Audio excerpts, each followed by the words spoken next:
Hi guys, നമ്മളിന്ന് വന്നിരിക്കുന്നത് MG റോഡിലുള്ള പൈ ബ്രദേഴ്സിലാണ്.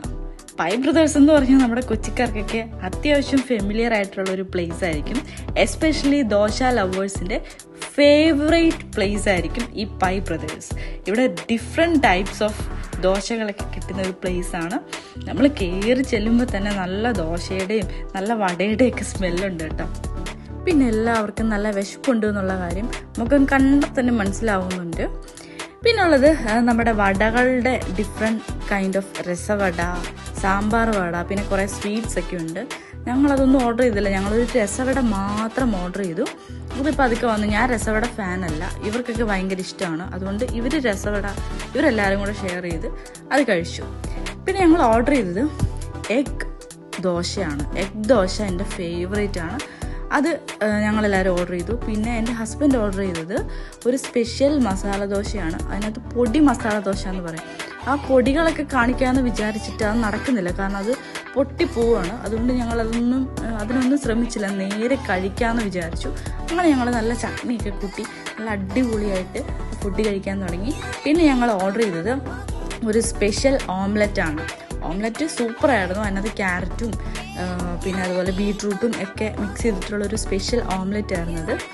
പിന്നെ ഞങ്ങൾ ഫുഡെല്ലാം കഴിച്ചു കഴിഞ്ഞ് ഇറങ്ങാൻ നേരത്ത് വിചാരിച്ചു നല്ല റവ ദോശ ഉണ്ടാക്കിക്കൊണ്ടിരിക്കുകയാണ് കേട്ടോ, അതങ്ങ് വീഡിയോ എടുത്തേക്കാന്ന് വിചാരിച്ചു. ഇപ്പുറത്തെ സൈഡിൽ എന്തോ സ്പെഷ്യൽ മസാല ദോശ എന്തോ ഉണ്ടാക്കുകയാണ്. ആ സ്പെഷ്യൽ മസാല ദോശയുടെ റെസിപ്പി ഇതിനകത്ത് കാണിക്കുന്നുണ്ട്. നമ്മുടെ ക്യാരറ്റും ബീട്രൂട്ടും ഒക്കെ മിക്സ് ചെയ്തിട്ട് അതിൻ്റെ മുകളിൽ നല്ല നെയ്യൊക്കെ ഒഴിച്ചിട്ടാണ് അവർ ഇതെല്ലാം ഉണ്ടാക്കുന്നത്.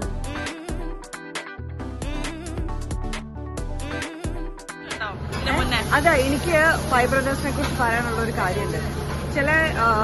ചില കോൺസെപ്റ്റുകൾ കാലത്തെ അതിജീവിക്കും എന്ന് പറയും. അതായത് ഇത് stand the test of time. ഇത് അതേപോലത്തെ ഒരു കടയാണ്. ഞാനിവിടെ ചെറുപ്പത്തിൽ അച്ഛനും അമ്മയും എൻ്റെ അനിയനും അടങ്ങുന്ന കുടുംബമായിട്ട് വന്നിട്ടുണ്ട്. അത് കഴിഞ്ഞ് കല്യാണം കഴിച്ച് എൻ്റെ ഹസ്ബൻഡും ഞാനും കപ്പിളായിട്ട് വന്നിട്ടുണ്ട്. ഇത് ഞങ്ങളുടെ പിള്ളേരെയും കൊണ്ട് വന്നിട്ടുണ്ട്. ഇപ്പം എൻ്റെ നെഫ്യൂ ആയിട്ട് ഞങ്ങൾ വരുന്നു. അപ്പോൾ എത്രയോ വർഷത്തെ നമ്മുടെ മെമ്മറിയാണ്. അതായത് എവിടെ അമ്പലങ്ങളിലൊക്കെ പോയി വന്നിട്ട് അല്ലെങ്കിൽ ഏതെങ്കിലും ഈ MG റോഡിന്റെ ഭാഗത്ത് വന്നാൽ ഇവിടെ വന്ന് ഭക്ഷണം കഴിക്കാന്നുള്ളത് ചൂട് വേർത്ത് എന്നാലും ആ ദോശ കഴിക്കുന്നുണ്ടല്ലോ, ഒരു രക്ഷയില്ലാത്ത രുചിയാണ്. അപ്പോൾ ഇതൊരു ഐക്കോണിക് സ്ഥലമാണ്. എനിക്കൊരു കൊച്ചിയിൽ താമസിക്കുന്ന എല്ലാവർക്കും പൈ ബ്രദേഴ്സ് ഒരു വികാരമായി. പിന്നെ ഐസ്ക്രീം കഴിക്കാൻ ഒരു മോഹവുമായി ഞങ്ങൾ ചെന്ന് പെട്ടത് മിലാനോ ഐസ്ക്രീം പാർലറിലാണ്. അവിടെ കുറേ ഡിഫറെൻറ്റ് ഓപ്ഷൻസ് ഉണ്ടായിരുന്നു. എനിക്ക് എന്ത് സെലക്ട് ചെയ്യണമെന്ന് ഭയങ്കര കൺഫ്യൂഷനായിരുന്നു. എസ്പെഷ്യലി ഞാനൊരു ഐസ്ക്രീം ലവർ ആയതുകൊണ്ട് പിന്നെ എന്തെങ്കിലും ഓർഡർ ചെയ്തല്ലേ പറ്റൂ.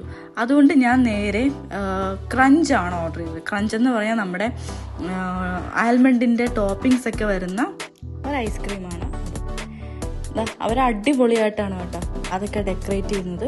ഞാൻ നോക്കി നിന്നുപോയി. നല്ല ഫ്ലവർ പോലെ അവർ നല്ല സൂപ്പറായിട്ടാണ് ഡെക്കറേറ്റ് ചെയ്യുന്നത്. അതെങ്ങനെയെങ്കിലും കൈ കിട്ടിയിട്ട് വേണമെങ്കിൽ കഴിക്കാൻ ഞാനിങ്ങനെ കൊതിച്ചിരിക്കുകയാണ്.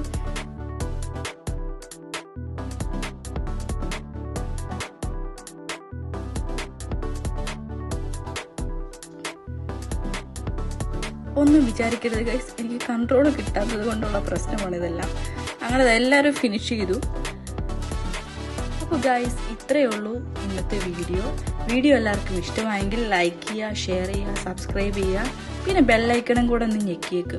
എങ്കിൽ മാത്രമേ നെക്സ്റ്റ് വീഡിയോ ഞാനിടുമ്പോൾ നിങ്ങൾക്ക് കറക്റ്റായിട്ട് നോട്ടിഫിക്കേഷൻസ് കിട്ടി എൻ്റെ വീഡിയോ കാണാൻ പറ്റുള്ളൂ.